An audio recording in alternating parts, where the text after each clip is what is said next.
வணக்கம் நண்பர்களே. என்ன சார் தலைப்பே ஒரு மாதிரி வித்தியாசமாக பதறும் பாஜக, மிரளும் மோடி, மிரட்டும் மோகன் பகவத் அப்படி இப்படின்லாம் போட்டிருக்கீங்களே, என்ன மேட்ரு அப்படின்றீங்களா? அதை தான் நம்ம இன்றைக்கி பார்க்க போகிறோம். ஏன்னா பாஜகவில் மோடிக்கு மிகப்பெரிய எதிர்ப்பு கிளம்பிக்கிட்டே இருக்குது. ஒரு பக்கம் அவருக்கு மெஜாரிட்டி இல்லாமல் போயிடுச்சு. மெஜாரிட்டி இல்லைன்றது ஒரு பக்கம்னா, இன்னொரு புறம் கடுமையான எதிர்ப்பு எல்லா பக்கத்துலேருந்தும் அவருக்கு வலுத்து வந்துக்கிட்டே இருக்குது. அது என்ன செய்தி அப்படிங்கிறது தான் நாம் இன்றைக்கி பார்க்க போகிறோம். அப்புறம் நண்பர்களே, புத்தகம் வாங்குவதற்கான வழக்கமான ஒரு கோரிக்கை. நம்ம இந்த வினோத வாய்ஸ் சேனல் மானிட்டைஸ் ஆகிடுச்சு, எல்லாம் உங்கள் அன்பின் ஆதரவும் காரணமாக. அதனால் இப்போ இதில் விளம்பரங்கள் வருது. ஆனாலும் இந்த விளம்பரங்களின் மூலம் வரக்கூடிய வருமானம் நம்ம கேஆர்வி சேனலில் வந்த அளவுக்குலாம் ஒன்றும் வராது. அதோட கம்பேர் பண்ணால் 1/10 பங்கு வந்தாலே ஜாஸ்தின்னு வச்சிங்களேன். உங்கள் ஆதரவு தொடர்ந்து எங்களுக்கு வேண்டும். புத்தகங்கள் வாங்கினீங்கன்னா அதை கொண்டு இந்த சேனலை நடத்துவதற்கு இன்னும் கொஞ்சம் சிறப்பாக நடத்தலாம். செய்திகளையும் இன்னும் அழகாக சேகரித்து கொடுக்கலாம். ஸோ இல்லை சார், பணங்கள்லாம் கேட்காதீங்க சார். நம்ம பணம்லாம் கேட்குறது கிடையாது. நம்ம கேட்குறது என்ன கேட்போம், புத்தகங்கள் வாங்கி அதன் மூலமாக வருவாயை வைத்து நடத்துகிறோன்னு தான் சொல்கிறோம். இல்லை சார், புக்கெல்லாம் வாங்குறதுக்கெல்லாம் இப்போதைக்கு முடியாது சார், படிக்கிறதுக்கே எனக்கு நேரம் இல்லை சார் அப்படி இப்படின்னு நிறைய பேர் சொல்லலாம். வெளிநாடு வாழ் மக்கள் நீங்கள் புத்தகங்கள் வாங்கணும்னா முடிஞ்ச நேரம் வாங்கினாலும் வாங்குங்க. இல்லை வேண்டாம் அப்படின்னா அமேசான்லேருந்து கிண்டில் வெர்ஷனே நீங்கள் எடுத்து படிச்சுக்கலாம். பாபர் நாமா வர உள்ள எல்லா புத்தகங்களும் அமேசான் கிண்டிலில் கூட இருக்குது. இது எல்லாம் எதுவுமே முடியாதுன்னா கூட இந்த வீடியோக்களை ஷேர் பண்ணுங்கள். ஷேர் பண்ணாலே அதுவும் ஒரு வகையால் ஆதரவு தான். லைக் போடுங்க, கமெண்ட் போடுங்க, எல்லாமே ஆதரவு தான். ஸோ ஏதாவது ஒரு வகையில் எங்கள் சேனலுக்கு தொடர்ந்து உங்கள் ஆதரவை கொடுத்து கொண்டே இருங்க. மோடிக்கு என்ன எதிர்ப்பு? அவர் எதிர்பார்த்தது நாம் பட்டையை கிளப்ப போகிறோம், 400 சீட்டு நம்ம கூட்டணி கட்சிகளோடு சேர்ந்து ஜெயிக்க போகிறோம் அப்படி இப்படின்லாம் கனவில் இருந்தார். அதை கோடி மீடியாவும் ஜால்ரா அடிச்சுக்கிட்டே இருந்தாங்க. நம்ம இவர் ராகுல் காந்தி சொன்ன மாதிரி சொல்கிறதா இருந்தால் சம்ச்சா சம்ச்சி, ஜால்ரா அடிக்கிறவன் ஜால்ரா அடிப்பவள் அப்படின்ற மாதிரி சம்ச்சா சம்ச்சி மீடியா ஃபுல்லாக இதைத்தான் திரும்ப திரும்ப சொன்னாங்க. அப்புறமும் திருப்பி கருத்து கணிப்புன்னு சொல்லிட்டு ஒரு நம்பரை வெளியிட்டு 385 389 அது இதுன்னு போட்டு ஒரு நம்பரை போட்டு இருக்கிறவனை பூரா கேனையனாக்கி மக்கள் பூரா ஸ்டாக் மார்க்கெட்டில் காசை விட்டாங்க. அது ஒரு பக்கம். இப்படி ஒரு பிரச்சனை. ராகுல் காந்தி சொல்வதை போல் பார்த்தோம்னா 38 லட்சம் கோடி ரூபாய் ஒரே நாளில் பங்கு சந்தையில் மக்கள் பணத்தை இழந்திருக்கிறாங்க. அப்போ அது ஒரு புறம் ஒரு பிரச்சனை இருக்குது. இதை தாண்டி பார்த்திங்கன்னா மோடி யாரையுமே மதிப்பதில்லை அப்படிங்கிற ஒரு குற்றச்சாட்டு தொடர்ந்து எப்போதுமே வைக்கப்படக்கூடிய ஒரு விஷயந்தான். ஏன்னா அவர் 25 ஆண்டுகள் தொடர்ச்சியாக 15 ஆண்டுகள் அவங்க குஜராத்தோட முதல்வராகவும் 10 ஆண்டுகள் இந்தியாவின் பிரதமராகவும் இருந்துட்டார். அப்போ 25 ஆண்டுகளாக அதிகாரத்திலேயே இருந்து பழகிய ஒருவருக்கு அடுத்தவங்க பேச்சை கேட்குறது கொஞ்சம் கஷ்டமான விஷயமாக தான் இருக்கும் அப்படின்றது இவரை போன்ற நார்சிஸ்டுகள், அந்த சர்வாதிகார மனப்பான்மை கொண்டவர்களுக்கு இயல்பாக வரக்கூடியது தான். அவர் எதிர்பாராத இந்த தோல்வின்றது மிக முக்கியமான ஒரு தோல்வி. இந்த தோல்வியை முன்கூட்டியே சரியாக கணித்து சொன்னது நாம் தான் சொன்னோம். உங்களுக்கே ஞாபகம் இருக்கும், நம்ம சொல்லும்போது என்ன சொன்னோம்னா, தமிழ்நாடு 40க்கு 40 வந்துடும், ஆனால் உத்தரப்பிரதேசத்தில் அவங்க எதிர்பார்க்குற சீட்டு கிடைக்காது அப்படின்னு சொன்னதோடு இல்லாமல் காங்கிரஸ் கூட்டணி 46 சீட்டும் பாஜக கூட்டணி 34 சீட்டு தான் ஜெயிக்கும் அப்படின்னு நம்ம சொன்னோம். அந்த கருத்து கணிப்பு கொஞ்சம் கூட பொய்க்கவே இல்லை. ஜஸ்ட் ஒரு சீட்டு தான் மிஸ்ஸு. நம்ம 46 சொன்னோம், அது 45 ஆயிடுச்சு.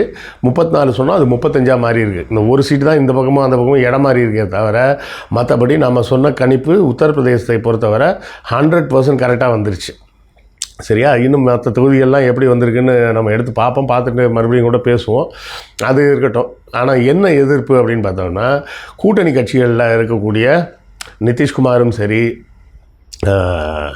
இவர் சந்திரபாபு நாயுடு இருந்தாலும் சரி, எல்லோரும் அவங்க எக்ஸ்ட்ரா சீட்டு கேட்குறாங்க. இப்போ இதில் மகாராஷ்டிராவில் பார்த்திங்கன்னா ஏக்நாத் ஷிண்டே என்ன பண்ணுறாரு, நீ தேவகவுட கட்சிக்கு 2 சீட்டு தான் வச்சுருக்கான், அவனுக்கு ஒரு மந்திரி பதவி கொடுத்துருக்குற, என்கிட்ட 7 MP இருக்குது, எனக்கு ஏன் நீ கேபினெட் மந்திரி கொடுக்க மாட்டேற அப்படின்னு சண்டை போட்டுக்கிட்டு இருக்கிறாங்க. இவங்கள்ட்ட கேட்டால் என்ன சொல்கிறாங்கன்னா, அவனுக்கு 3 சீட்டு தான்டா கொடுத்தோம், 3 சீட்டில் அவன் 2 சீட்டு ஜெயிச்சிருக்கிறான், உனக்கு நிறைய சீட்டு கொடுத்தோம், கொடுத்ததில் நீ 7 தான் ஜெயிச்சிருக்கிற, அப்படி பார்க்கும்போது அவன் தானே நிறைய ஜெயிச்சிருக்கிறான், அப்போ அவனுக்கு தானடா கொடுக்க முடியும் அப்படின்றாங்க. அதை அவருக்கு கேட்குறதா இல்லை. ஸோ ஏக்நாத் சிண்டே ஒரு பக்கம் குடைச்சலை கொடுக்குறாரு, நிதிஷ்குமார் ஒரு பக்கம் குடைச்சலை கொடுக்குறாரு, இவர் சந்திரபாபு நாயுடு ஒரு பக்கம் குடைச்சலை கொடுக்குறாரு. இப்படி ஆளாளுக்கு எல்லாரும் போட்டு மோடியை டார்ச்சர் பண்ணிகிட்டு இருக்காங்க. இது எல்லாத்தையும் தாண்டி நிதின் கட்காரிக்கு வேறு வழியே இல்லாமல் இந்த தடவை மந்திரி பதவி கொடுக்க வேண்டியதாச்சு. போன தடவை கொடுக்காம ஏமாற்றி விட்டாங்க. 2019 அவருக்கு நிறைய செல்வாக்கு வருது அப்படின்றதுனால அவரை கட் பண்ணி விட்டாங்க. இந்த வாட்டி வேறு வழி இல்லாமல் அவருக்கும் சீட்டை கொடுத்துருக்குறாங்க. சரியா? இப்படி ஒரு பக்கம் இருக்கும்போது ஆர்எஸ்எஸ் தலைவர் மோகன் பகவத் வந்து கண்ணாபின்னான்னு திட்டுறார். மோடி வந்து இப்படி எதேச்சதிகாரமாக நடந்துக்கிறது சரி கிடையாது, எல்லார் பேச்சையும் கேட்கணும், யார் பேச்சையுமே கேட்க மாட்டாரு, இது சரியில்லை, இது கட்சிக்கும் ஆட்சிக்கும் எதுக்குமே நல்லதில்லை அப்படின்னு ஓப்பனாகவே பேசிட்டார். நம்ம முன்னாடி சொல்லிகிட்டு இருக்கும்போது என்ன சொன்னோம், உத்தரப்பிரதேசில் ஆர்எஸ்எஸ் வந்து சுத்தமாக வேலையே செய்யலை அவங்க. அதுவும் போக பல்வேறு இடங்களில் இந்தியா முழுவதுமே வந்து ஆர்எஸ்எஸ் வந்து ஒரு சுணக்கமாக தான் இருக்குது. அவங்க வந்து பாஜகவுக்கு எந்த வேலைகளும் செய்வதில் அவர்களுக்கு பெரிய இன்ட்ரெஸ்ட் இல்லை அப்படின்னு. ஏன்னா முக்கிய காரணமே என்னென்னா, மோடி வந்து ஆர்எஸ்எஸ் சொல்லிய வேட்பாளர்களுக்கெல்லாம் சீட்டு கொடுக்காம பல கட்சிகளை உடச்சி கூப்பிட்டு வந்தாங்க பார்த்தீங்களா. அந்தந்த ஊரில் போய் ஒவ்வொரு கட்சியும் உடைக்கிறது தானே இவங்க வேலை. கட்சியை உடச்சி 2ஆக பிரித்து அதுலேருந்து ஆளுங்களை கூட்டு வருது. அப்படி கூட்டு வந்தால் அவனுக்கு சீட்டு கொடுத்து தான் ஆகணும். அப்போ புதுசாக உள்ளே வந்தவங்களுக்கு என்ன பிரச்சனைனா, நீ சீட்டு தருவேன்னு சொல்லி தான் நான் கூப்பிட்டேன்னு தானே நான் வந்தேன் அப்படின்ற கேள்வி அவன் கேட்பான். அப்போ ஆர்எஸ்எஸ் என்ன கேட்கும், ஏன்டா இவ்வளோ வருஷமாக இங்கே வேலை பார்த்துட்டு இருந்தானே அவனுக்கு எப்படா நீ சீட்டு கொடுப்ப அப்படின்னு கேட்பாங்க. இப்போ 2 பக்கமும் சிக்கலாகி போச்சு. மோடியோட ராஜதந்திரம்லாம் பிசுத்து போச்சு அப்படின்னு தான் சொல்லணும். அவரோட ராஜதந்திரம் வந்து அந்த பகுதியில் இருக்கக்கூடிய கட்சியை உடச்சி நம்ம கூட சேர்த்துட்டோம்னா நமக்கு பலம் ஜாஸ்தியாகும் அப்படின்னு நினச்சாங்க. ஆனால் கட்சியிலே வேலை பார்த்தவன் இருக்கானே, அவனுக்கு என்ன பண்ணுவீங்க? இந்த கேள்வியை தான் இப்போ ஆர்எஸ்எஸும் மோகன் பகவத்தும் கேட்குறாங்க. நீ வந்து உன்னுடைய சொந்த விருப்பு வெறுப்போட இஷ்டப்படி நீ பாட்டுக்கு ஆட்டம் போட்டுக்கிட்டு இருக்கிற, யார் பேச்சையும் கேட்க மாட்டேற அப்படின்னாங்க. ஆனால் மோடியை பொறுத்தவரை என்ன பிரச்சனை, அவர் 25 வருஷமாக இருந்துட்டார் பதவியில். அவர் இப்போ தானே என்ன நினச்சிக்கிட்டாரு, தன்னை சக்கரவர்த்தினே நினச்சிக்கிட்டாரு. நாம் தான் இந்தியாவின் சக்கரவர்த்தி, நம்ம வந்து யார்ட்டையும் எது என்ன கேட்கணும், யார்ட்டையும் எதுவும் கேட்க வேண்டிய அவசியம் இல்லை அப்படின்ற மாதிரி அவர் ஒரு மூடுக்கு போயிட்டார். அந்த மூடை உடைச்சதில் தமிழ்நாடும் உத்தரப்பிரதேசம் ஒரு பெரிய சாதனையை செஞ்சுருக்குது. இதுதான் வந்து மோடிக்கு விழுந்த அறை. அதாவது மோடிக்கு விழுந்த அறை இங்கே விழலை, பஞ்சாபில் விழுந்தது. பஞ்சாபில் கங்கனா ரணாவத்துக்கு ஒரு அறை விட்டாங்கல்ல, அப்போ தான் வந்து நடக்குது. அதுவும் அந்த அம்மா வந்து அது வேணும்லாம் அறையிலைங்க, இவங்க தான் சும்மா பரப்பி விட்றாங்க. அந்த அம்மா என்ன சொல்லியிருக்காங்க, பேக்கேஜ் எல்லாம் செக் பண்ணணுன்னு இருக்காங்க. நான் ஒரு எம்பி, என்னையவே இப்படி பண்ணுவீங்களா அப்படின்னு கேட்டிருக்குது அந்த கங்கனா ரணாவத். கேட்டோடனே சரிங்க, அப்புறம் நீங்கள் விஐபி லைனுக்கு போங்க, அவ்வளோதான் சொல்லியிருக்காங்க. நீங்கள் இந்த காமன் பீப்புள் வர லைனுக்கு வர வேண்டாம், நீங்கள் விஐபி லைனுக்கு போங்க அப்படின்னு தான் சொல்லியிருக்காங்க. சொன்னதுக்கு அப்புறம் தான் இவங்க நேம் பேட்சை போய் பார்த்துட்டு, ஓ கவுர் காலிஸ்தானியா நீ அப்படின்னு நக்கல் அடிச்சிருக்கு. அது வரை கம்முன்னு இருந்துருக்கிறாங்க. வந்தவங்க பேக்கேஜ் செக்கிங் கேட்டிருக்காங்க, நான் எம்பி அப்படின்றாங்க. சரி எம்பினா பரவாயில்லைங்க, விஐபி லைனுக்கு போங்கன்னு சொல்லியிருக்காங்க.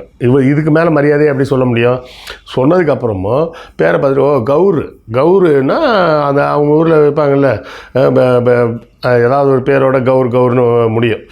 கவுர் அப்படின்னா, ஓ காலிஸ்தானியா நீ, காலிஸ்தான் கேட்குற கூட்டமா நீ அப்படின்ற மாதிரி கேட்ட உடனே தான் சப்புன்னு ஒரு அறை. அந்த அறை விட்ட உடனே தான் போய் புலம்ப ஆரம்பிச்சிச்சு. ஒரு எம்பியாகி எனக்கே பாதுகாப்பு இல்லை, ஆச்சா போச்சான்னு புலம்ப ஆரம்பிச்சுன்னு வைங்களேன். அந்த அறை கங்கனா ரணாவத்துக்கு விழுந்த அறை இல்லை, அது மோடிக்கு விழுந்த அறை. இந்த மாதிரி திமிரும் தெனாவட்டுமாகவே இந்த 10 வருஷமாக பேசிட்டு தெரிஞ்சாங்க. அதுக்கு கரெக்டாக மக்கள் கொடுத்த பாடம் தான். அதுவும் குறிப்பாக உத்தரப்பிரதேசம், தமிழ்நாடு 40 சீட்டு அப்படியே லட்டு மாதிரி தூக்கி கொடுத்துருக்குறாங்க. நல்லா யோசிச்சு பாருங்கள், இந்தியா கூட்டணி வென்ற சுமார் 200 சொச்சம் தொகுதியில் 80 தொகுதி வந்து இந்த 2 மாநிலத்துலேருந்து உள்ளே வந்திருக்கு. அப்போ எவ்வளோ பெரிய விஷயம் அது. அந்த அறை தான் வந்து மோடியை பொறி கலங்க வச்சுருக்கு. அந்த பொறி கலங்கினதாக எல்லா பக்கமும் சேர்ந்து அடிக்க ஆரம்பிச்சிட்டாங்க. அவங்க கூட்டணியில் இருக்கிற ஆட்களே அடிக்கிறாங்க. யார்?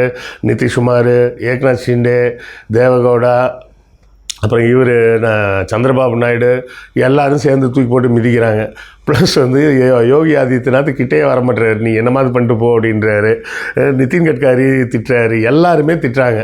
இப்போ மோடியோட நிலைமை மிரளக்கூடிய ஒரு சிச்சுவேஷனுக்கு தான் வந்துருச்சு. அது மிரட்டுறது இப்போ இவரே மிரட்ட ஆரம்பிச்சிட்டார்.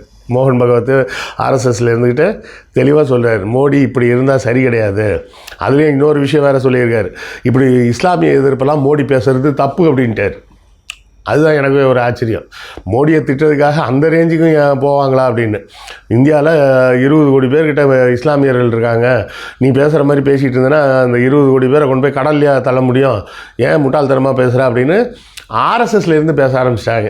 அந்த ரேஞ்சுக்கு மோடியின் மீது, அதாவது இஸ்லாமிய பாசத்தோடு பேசக்கூடிய அளவுக்கு மோடியின் மீதாக ஆர்எஸ்எஸ் திரும்பி இருக்குது அப்படிங்கிறது ஒரு முக்கியமான செய்தி. சரியா? இந்த தேர்தல் சர்வாதிகாரத்திற்கு விடப்பட்ட ஒரு சவாலாக மாறியிருக்கு. இல்லை அப்படின்னு சொன்னால் இந்நேரத்துக்கு அரசியலமைப்பு சட்டத்தெல்லாம் மாற்றி இந்த பனானா ரிப்பப்ளிக்னு சொல்லுவாங்களே, அது மாதிரி பேருக்கு வேணால் எலெக்ஷன் நடக்கும், ஆனால் ஜெயிக்கிறது எப்போவுமே பாஜக தான்ற அளவுக்கு எல்லாத்தையுமே மாற்றியிருப்பாங்க.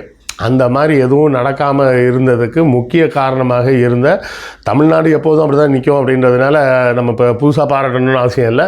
உத்தரப்பிரதேச மக்களையும் நாம் பாராட்டி தான் ஆகணும். இவ்வளோ நாள் நம்ம அவங்களெல்லாம் லூஸ் மாதிரி வடக்கன்னு கிண்டல் பண்ணிகிட்டு இருந்தோம். அந்த வடக்கன்ஸ் தான், இங்கே வந்த வடக்கன்ஸ் தான் போய் நான் இதை பலகாலமாக சொல்லிகிட்டு இருந்தேன். இந்த உத்தரப்பிரதேச தேர்தலில் ஏன் பாஜக தோக்கும் அப்படின்னா வேறு எந்த காரணமும் கிடையாது. 10 ஆண்டுகளாக உத்தரப்பிரதேசத்திலிருந்து தமிழ்நாட்டில் வேலை செய்து கொண்டிருந்த இந்த புலம்பெயர் தொழிலாளிகள் தான் இதில் ஒரு முக்கிய பங்கு வகிக்க போகிறாங்க. ஏன்னா இவன் திரும்ப திரும்ப ஊருக்கு போகும்போதெல்லாம் சொல்லுவான், அவங்க அம்மாட்ட அப்பாட்ட அத்தை மாமா சொந்தக்காரன் எல்லார்ட்டையும் சொல்லுவான், யோ தமிழ்நாடுன்னு அங்கே ஒரு ஸ்டேட் இருக்கியா, அங்கே போனால் எப்படி இருக்குது தெரியுமா லைஃபு, ஏதோ ஃபாரினில் இருக்கிற மாதிரி இருக்கிறவன்யா, அங்கே எப்போவுமே மோடி வேண்டாம் வேண்டாம்னு சொல்கிறாங்க, அதனால அவனுக்கு நல்லா இருக்காங்க, நீங்களாம் மோடி வேணும் வேணும்னு சொல்கிறீங்க, நாசமாக போயிட்டுருக்கீங்க அப்படின்ற விஷயத்தை போய் பரப்புவாங்க அப்படின்னு நம்ம திரும்ப திரும்ப சொல்லிகிட்டு இருந்தோம். அது இந்த தேர்தலில் நடந்து விட்டது. நடந்து மோடிக்கு மிகப்பெரிய அடி.